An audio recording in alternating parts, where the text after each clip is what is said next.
the process of coffee. There is a bit of a journey that the bean takes before it's made into brew that you sit in your cup. And I guess one of the most famous ones that you hear about is that Luwak coffee, the monkey poo. I'm going to give you a good reason why you shouldn't be drinking that coffee, because it is extremely unethical. It started off in a pretty natural way. Obviously, the Luwaks would walk along the floor, find the beans, eat them, process them, and then poop them out. And you would have this guy going, collecting that poo and washing it. God, that would be a crap job. And then he would roast it, use it, and be like, this coffee tastes exquisite. It must be the enzymes in there. Maybe just really like the taste of poo. I don't know.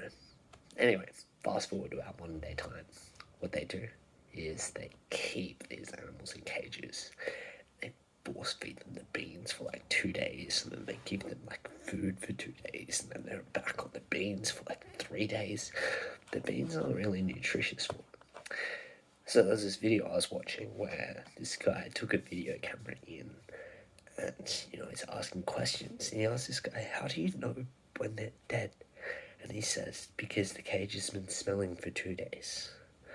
They're literally force feeding these animals till they die, and then selling these beans for like $300 a kilo. So if you're traveling around and you come across this coffee, or you've got a friend that likes coffee and you want to buy them this coffee as a joke, just don't support this industry. It's horrible.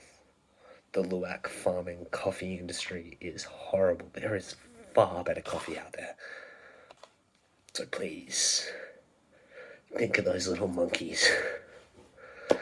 Yeah, that is what we call a process, a coffee process. So it's one of the first steps that happens when we turn our coffee cherry into the bean itself.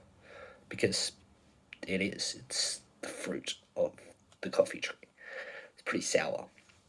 And you can make a tea out of the actual cherry itself, dried out.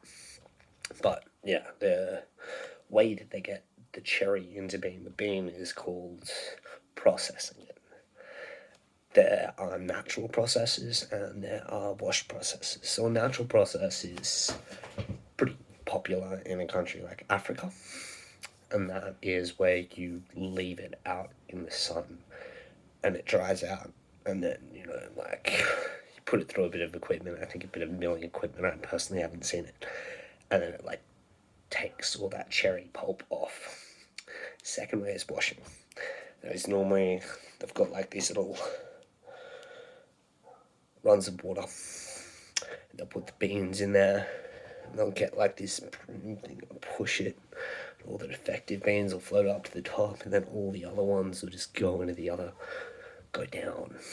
Yeah, the pressure of the actual water will take it off. So, me personally, I find that African coffee is really nice, natural.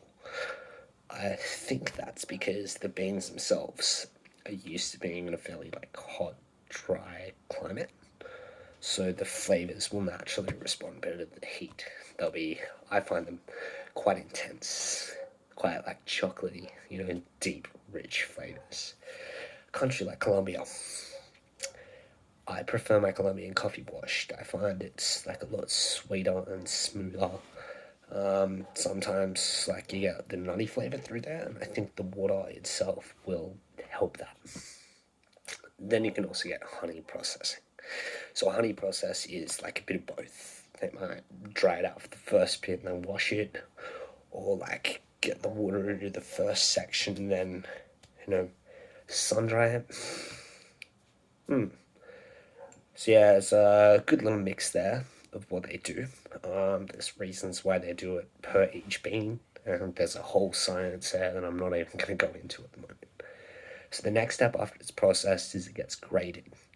These companies will look at the actual state of the bean, little chips, nooks here and there, then they'll grade it out of the system. So it could be out of 100, it could be graded alphabetically but that will show the roasters the quality of the beans. It doesn't necessarily show them the quality of the flavour or what the beans will do. There's a whole other different grading system for that. But yeah, it's kind of, it was explained to me, like, if you've got a car dealership, and they'll drive it and they rate, like, the different parts of the car, steering, comfort of the seats. That's why you'll get, like, a Ferrari Lamborghini that's, like, 6 out of 10. But you'll get, like, a Hyundai XS, whatever, at, like, 9 out of 10. So it doesn't necessarily rate customer satisfaction. It's more just show to the roasteries what condition the beans are in when they get them. So the next step, obviously, as I mentioned, is the roasters. The roasters get the beans and they'll roast them up. So they'll put it in this, the roaster is kind of like a chamber. It's a circular chamber. It's like an oven that sends the beans around and around, crazy heat, like 200 degrees Celsius. Depending on how much you're roasting it, whether it's a dark roast or a light roast, there's a whole lot of science to roasting that I've only scratched the surface of. So I imagine that the temperature would vary as the time does. But general rule of thumb from what I've heard is you wait 2 minutes after the second crack. So it's a pretty distinct moment in the beans. They'll be going around in the roaster. At about 7-8 minutes, there'll be this big crack. And then it'll happen again at about 11-12 minutes. So I heard from this guy who used to roast some beans at home. He would buy green beans online, which I've heard is actually harder than you'd expect. So I don't know how he did it. But he put it inside a popcorn popper.